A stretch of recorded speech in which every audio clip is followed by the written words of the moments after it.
So Hare Krishna to all the Vaishnavas here. It's another day in the Karthik month, and we're going to dive into the all attractive Krishna today. So you can see Sri Radha Raman, who is considered to be the heartthrob of Vrindavan.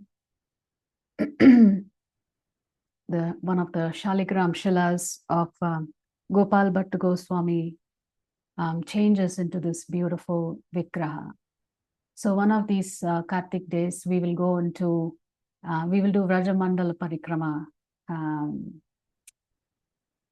digitally, so that we can go to all the holy places in Vrindavan and immerse ourselves in the various pastimes of the Lord. In each of these different places, we can understand the pastimes of the Acharyas and the deities that they worshipped as well. So, but today we're going to focus on the Supreme Lord, the all-attractive Lord. So it is said that once in the day of Lord Brahma, the Supreme Lord gives his darshan to Brahma. So Brahma's lifespan is 311 trillion, 40 billion solar years. So that means one day of Brahma is about 8.4 billion solar years. So Lord Brahma gets darshan of Krishna every day. Every day he gets darshan of Krishna. So the word Krishna means all attractive. So Krishna is the creator, he's the maintainer, he's the destroyer. He's the cause of all causes, Sarva Karana Karanam. So Parashara Muni describes Krishna as someone who is all powerful, all beautiful, all famous, all wealthy, all knowledgeable, and completely renounced. So these are the 6 opulences that Parashara Muni describes Krishna as Bhagavan. So, but the most talked about quality of the Lord is his attractiveness. And this attractiveness is all-encompassing. It's not just the form, it's the leelas, it's his qualities. It's his interaction with his pure devotees. All of these are very, very attractive. So, not surprisingly, the Lord is the object of worship for the Devatas. He is the object of worship for all great Acharyas. The Lord is the greatest. Prabhupada calls Krishna as the Supreme Personality of Godhead. But the Supreme Personality of Godhead is controlled by the love of his devotees. He makes himself subordinate to his pure devotees. Yesterday, we were talking about Srimati Radharani.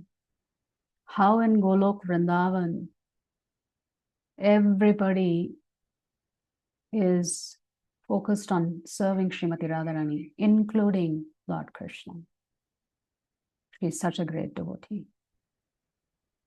So on this earthly planet, the Lord appeared 5,000 years ago to reveal his pastimes and to give his devotees an opportunity to witness these pastimes. So many of these pastimes are covered by Shukadev Goswami in his conversations with Parikshit Maharaj. But there are many other pastimes also revealed to us through our acharyas.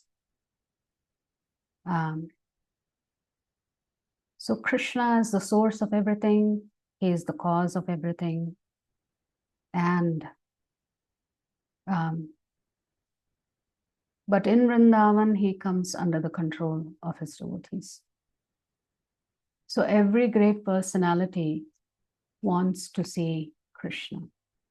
We were saying yesterday that The devotees in the spiritual world in Goloka Vrindavan do not get to witness the pastimes, the Bala Leela pastimes of the Lord. So the Lord performs his Bala Leela pastimes in Vrajabhumi. And therefore the demigods get an opportunity. They are very anxious to witness these pastimes. So how do we get an opportunity to experience these pastimes? The best way we get this opportunity is through hearing. And the more surrendered we are in our hearing, the more the Lord reveals himself to us. To surrender to Krishna means to accept that I am fallen, that I don't know anything. And we're begging and pleading with Krishna, please save me. Please give me your shelter. By the grace of Guru and sadhus and shastra, we can also participate in the pastimes of the Lord. So when we are hearing the pastimes of the Lord, we are actually witnessing the pastimes in our hearts. When Lakshmi Devi hears about the Lord's Bala Leela pastimes from Narada Muni, she immediately leaves the Vaikuntha planets and comes to a place in Vrindavan, in Vrajabhumi called Belvan, to do tapasya. Because she too wants to enter the Leelas of Lord Krishna, especially the Rasa Leela. So you can still go to Belvan today, you will see that Srimati Lakshmi Devi is still doing tapasya. She is waiting for her chance to participate in the Rasa Leela. What to speak of Lakshmi Devi, even Lord Krishna, who has his own position as one of the personalities of Godhead in the spiritual world, he also wanted to enter the pastimes of Lord Krishna, specifically the Rasa Leela. But Yogamaya tells him, you first go to Manasarovar for purification. And as he enters the lake to purify himself, Sri Mahadev enters the lake as Mahadev, but exits the Sarovar as Gopeshwar Mahadev in a female body. So you can still go to this very, very well-known temple, Gopeshwar Mahadev, which was actually built, constructed by Vajranab, the great-grandson of Lord Krishna. So Lord Shiva wants to enter the Rasa Leela, but Krishna says, no, you cannot. So rather, Krishna tells him, you be the guard and protect us while we are performing the Rasa Leela. So Lord Shiva, as Gopeshwar Mahadev, also witnesses the Rasa Leela. Lord Brahma, during the Brahma Vimohan Leela, he tries to trick the Lord because he cannot believe that this young little baby child could actually be the Supreme Personality of Godhead. So what does he do? He steals the gopas. He steals all the calves. And for a year, he has stolen them. When he comes to check on what is the position of Krishna, he is quite bewildered because he sees not only Krishna, but all of the calves and all of the gopas. And how is Krishna standing? In his left hand, he has rice paste with yogurt. He was standing in the same position that Lord Brahma had seen him first before he stole the calves and the gopas. So seeing this form of Krishna, Brahma was completely bewildered. He could not see anymore. The Lord was so effulgent. So he understands that the Lord had taught him a lesson that he needs to give up his false pride. So Brahma used to think, I am the creator. But Krishna set him straight. So he surrenders his heart to Krishna for falsely thinking that he was the creator of all creations. So he realized how fortunate the Vrajavasis are, that they are able to associate with the Lord as if the Lord was an ordinary personality. Similarly, Indra also thought he was very great.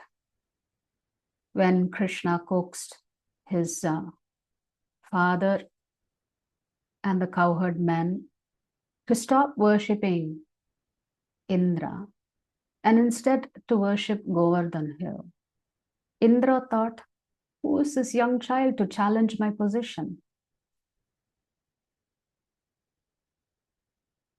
Therefore, he sends this Samvartaka cloud to flood all of Vrindavan. But the 7-year-old Krishna, Giridhari, lifts the Govardhan hill with a little finger on his left hand. And in this way, for 7 days, he stood there protecting the Vrajavasis from the fury of Indra. Indra then realizes that this young child is no ordinary person. It is the Supreme Lord himself. So Indra also is defeated. Just as Brahma's pride is knocked down. But Indra was not willing to say, my dear Lord, please forgive me. Instead, he went running to Brahma. And Brahma said, you're such a great fool. You couldn't recognize the Supreme Lord. So then he goes running to Brihaspati. Brihaspati says, you are such a great fool. You couldn't recognize the Lord. And Brahma says, if you really want to understand the Supreme Lord, you should be in the association of a devotee. And therefore Indra goes to Surabhi, the mother of all cows. And along with Surabhi, he hides behind her and approaches Krishna because he doesn't know how to ask for forgiveness. He wants to first pacify the Lord. Of course, the Lord is pacified when he sees Mother Surabhi. And then Indra offers his prayers and glorifications of the Lord. Even Narada Muni wanted to be part of the pastimes of the Supreme Lord. He wanted to become one of the servants of the gopis. So he goes to Brahma and gets a mantra. And there is a kunj in Vrindavan called the Narada Kunj. So with this mantra, he performs tapas at this Narada Kunj. And with the help of Paurnamasi, Yogamaya, he takes, Paurnamasi takes Narada Muni to what is called Kusum Sarovar in Vrindavan. It's a beautiful sarovar. It is very huge, especially during Karthik month. They light lamps all around the sarovar. And when you see the aerial view, when we do the Vrajamandal Parikrama later this month, when you see the aerial view of Kusum Sarovar all lit up, it is an exquisitely beautiful sight. So there in this Kusum Sarovar, where Srimati Radharani's gopis would collect flowers to make garlands for the divine couple, Narada Muni takes a dip in this Kusum Sarovar, and when he emerges out of that water, he becomes Naradiya Gopi. And in this way, he serves the gopis of Vrindavan. He has an opportunity because Narada Muni's desire was not to serve Krishna directly. It was to serve the servant of the servant of the servant of Krishna. Therefore, he too becomes one of the Sakhis, serving the gopis who were in turn serving Srimati Radharani and Lord Krishna. Now, coming to who is Krishna. So there was a very powerful king by the name Ugrasena. And he was ruling the kingdom. Somehow or the other, he got thrown in jail by his own son Kamsa. So the entire pastime of how the Lord actually makes his appearance begins in Canto 10 of Srimad Bhagavatam. So the conversation is continuing between Shukadeva Goswami and Parikshit Maharaj. And in Canto 9, the concluding chapters end with the description of the Surya Vamsh. So if you go to the 9th canto and read the 9th canto, you will hear pastimes of Lord Ram. You would hear pastimes of Lord Parashuram. You will hear pastimes of King Yayati. So all of them come in the Surya Vamsh. So at that time, Parikshit Maharaj asked Shukadeva Goswami, you have described the lineage of the Surya Vamsh. What about the lineage of the Chandra Vamsh? So I can understand the lineage in which the Lord has come. So very quickly, in the very last chapter of Canto 9, Shukadeva Goswami gives the entire lineage of the Chandra Vamsh. I was reading it yesterday. But after you finish reading it, you'll not remember any names because there are so many names mentioned. Sons, grandsons, great-grandsons, who married whom, etc. So we're not going to worry about the lineage of the Chandra Vamsh. Rather, we're going to look at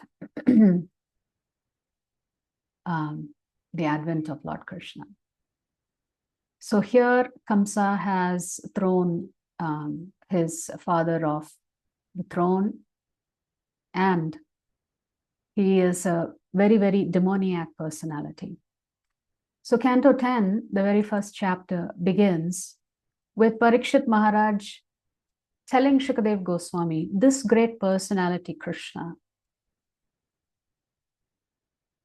protected my grandparents, protected my mother, protected me by entering the womb.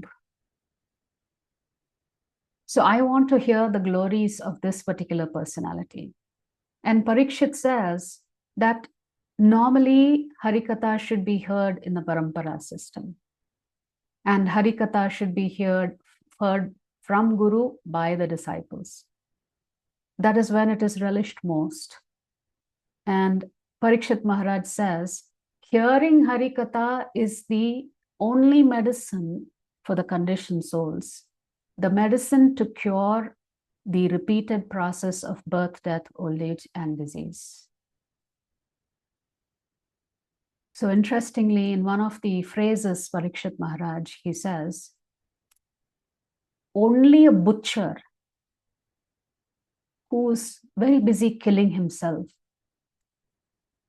would be against hearing Harikatha. Nobody else wants to stop hearing Harikatha except the butcher. The butcher here meaning somebody who's committing self-suicide, a suicide of the soul, not feeding the soul. So he says, since all of us have taken the shelter of the Supreme Lord, we want to hear a little bit more. And he also asks Parikshit Maharaj about who is Lord Balaram. How is it Balaram came first in the womb of Devaki and then was transferred to the womb of Rohini?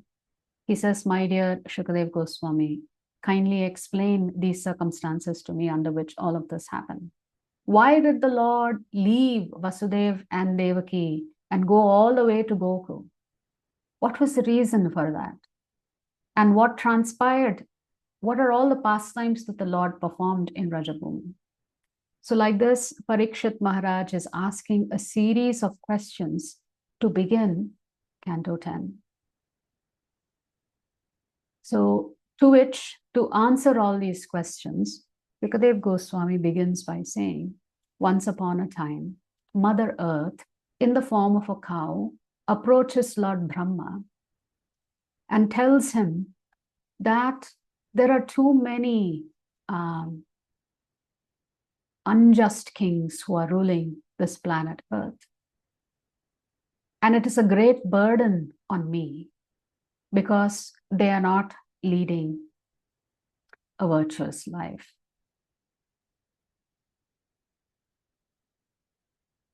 And so Brahma, being concerned about this particular pain point of Mother Earth, he, along with Mother Earth, along with Lord Shiva, along with all of the demigods, they approach Kshirodakashayi Vishnu.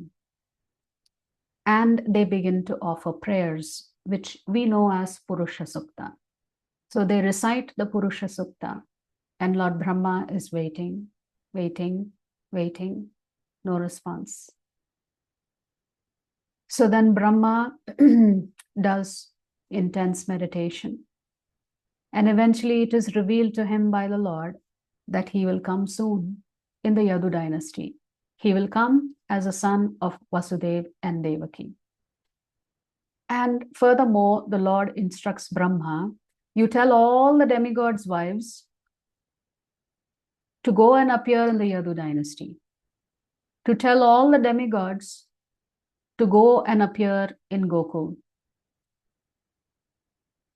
And therefore, the demigods followed the instructions that they received from the Lord through the lips of their spiritual master, Lord Brahma. So like this, the advent of the Lord has started. So they follow the instructions of the Lord, and now we come to the pastime of what happens to Devaki and Vasudeva. Actually, in this particular conversation and revelation, the Lord also says that even Yogamaya will come to assist me in my pastimes. So please do not fear. Pretty soon, I will personally appear to allay the fears of Mother Earth and to get rid of all of the demoniac forces that are disturbing Mother Earth, that are creating a burden for her. So it begins with Surasena, one of the kings in the Mathura district. So Vasudeva, it is said, belonged to a demigod family. He marries Mother Devaki and also her 6 other sisters. So Vasudeva has 7 wives. He married 7 daughters, of which Devaki is one of them. So after the wedding ceremony has completed, he mounted his chariot to take his newly wedded wife home. But Kamsa, the son of King Ugrasena, he was feeling very, very charitable. So he wants to take his sister and leave her personally in her new house. Therefore, he took charge of the reins of the horses and became the chariot driver. And he was surrounded by hundreds of golden chariots. Devaki's father, King Devaka, he was so affectionate towards his daughter that he gave her so much in wealth, including a lot of maidservants to travel with her. So this was a very opulent family. And therefore, there was opulence in terms of gifts as well. So when the party began, when the procession began to Vasudeva's residence, an Akashvani sounded. And the Akashvani said, "You fool, the 8th child of this woman that you are driving will kill you." Now Kamsa was already demoniac in heart. He was a condemned personality. He was very envious. He was very sinful. So the minute he heard this particular Akashvani from the sky, the first thing he does, which is an atrocious act, he just catches hold of Devaki's hair with his left hand, takes up his sword with his right hand, and is ready to cut off her neck. So of course, Vasudeva has to do something to protect his new wife. And he has to quickly use his intelligence to find out how to do so. So he begins to pacify Kamsa. When somebody is very, very angry, the best way to calm them down is to use a calm voice and to start speaking to them. And so Vasudeva begins to glorify Kamsa, saying, "You're such a great Kshatriya. This is your sister. She's a woman. It's her wedding day. You certainly would not want to commit such a heinous act. You will destroy your own reputation by doing so." But hearing all of this, Kamsa doesn't seem to be very impressed, because Vasudeva actually speaks a little bit of philosophy to Kamsa. He tells him, death is inevitable. All of us have to die. So he preaches a little bit of Bhagavad Gita to Kamsa. So Kamsa is not ready to listen to this kind of Bhagavad Gita sessions when he's in a very, very envious mood. Then Vasudeva thinks to himself that the Shastras actually say that when your life is under threat, you should do whatever it takes to protect life. Whatever it takes to protect life. And therefore, as Vasudeva is thinking, okay, what can I say that is going to calm this man down? He tells him, look, your sister is not going to kill you. It is only the 8th child.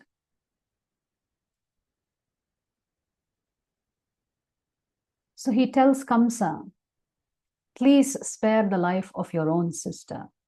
She is younger to you, and therefore she is equivalent to your daughter.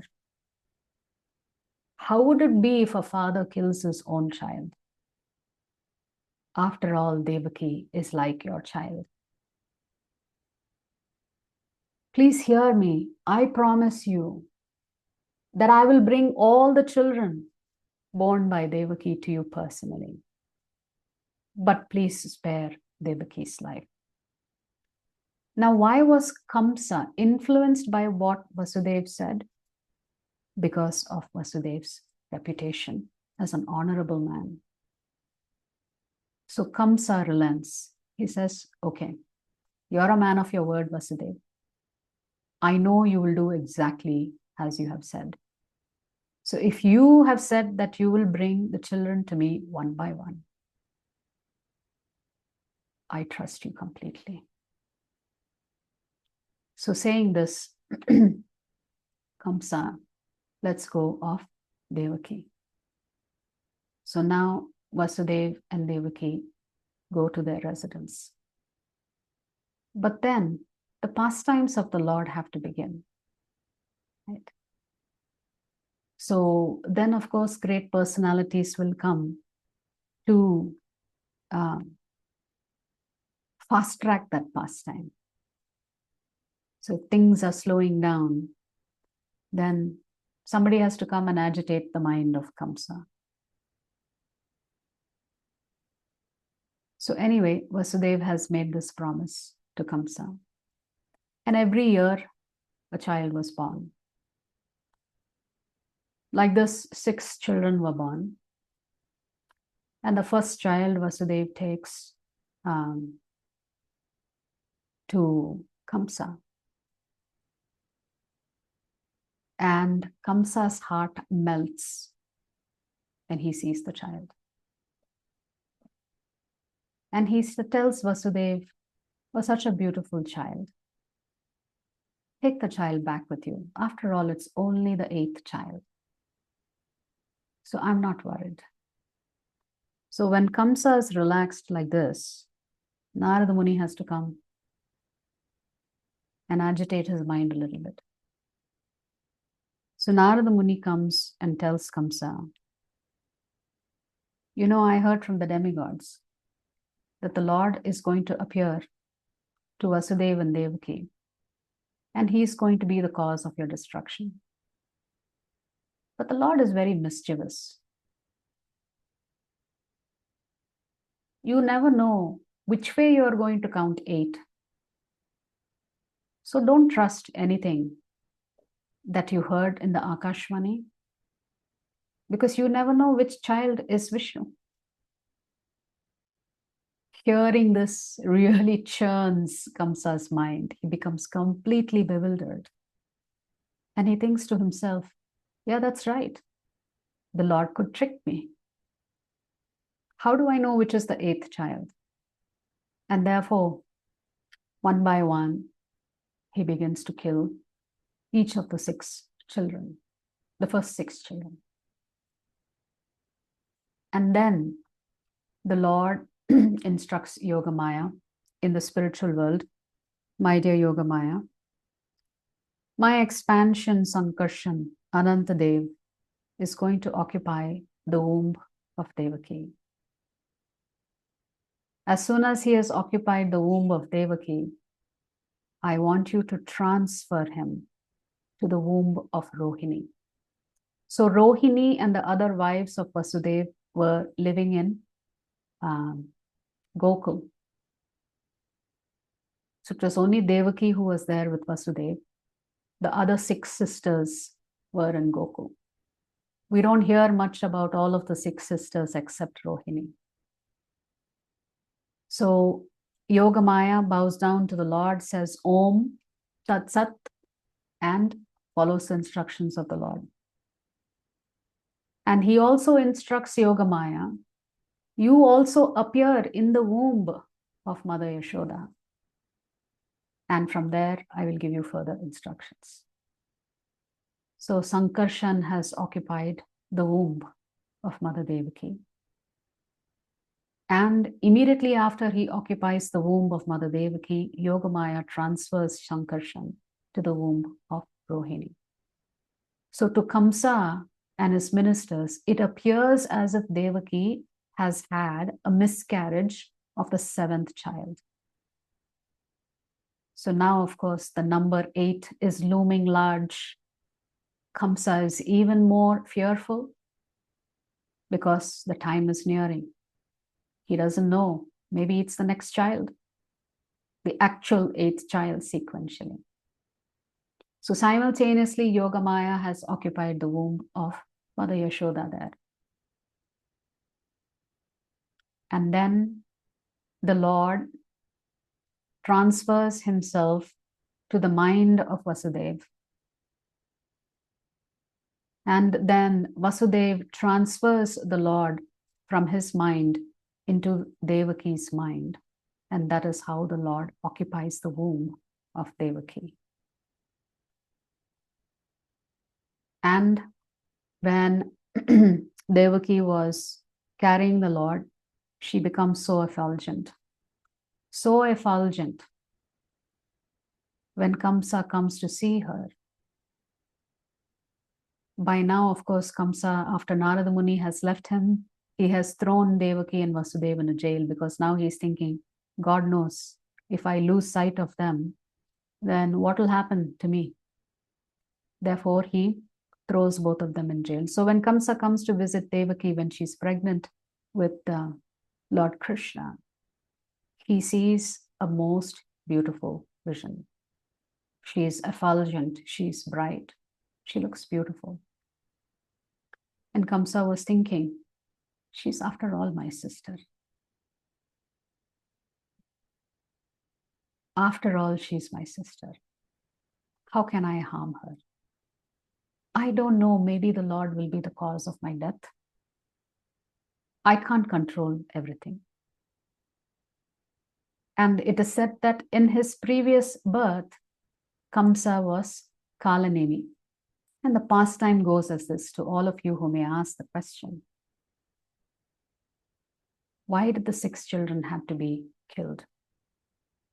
So it is said that the 6 children represent the 6 anarthas. And only when you take shelter of the Supreme Lord can you have an opportunity to destroy these anarthas within you. These 6 anarthas Krishna talks about in the Bhagavad Gita.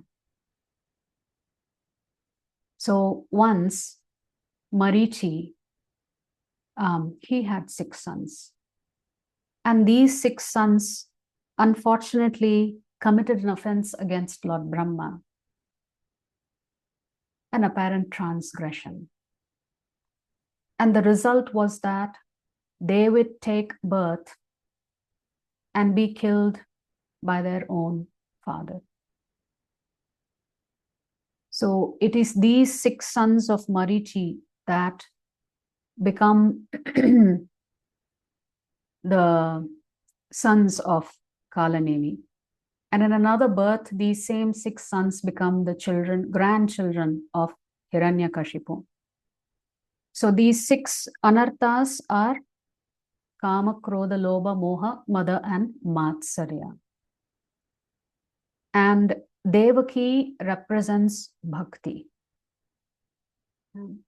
So when you take shelter of the Supreme Lord, then there is an opportunity for you to eliminate the anarthas that are within you.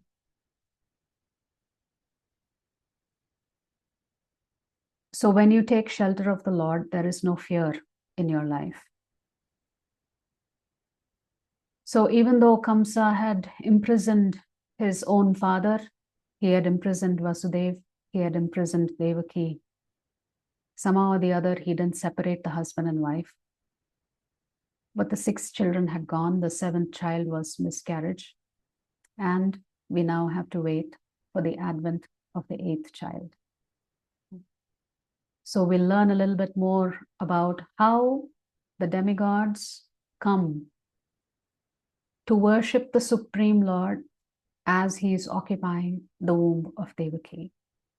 What are their prayers, and how does Krishna actually end up outwitting Kamsa? To hear more, join us tomorrow for our Karthik month special session. We will hear about the advent of Krishna tomorrow.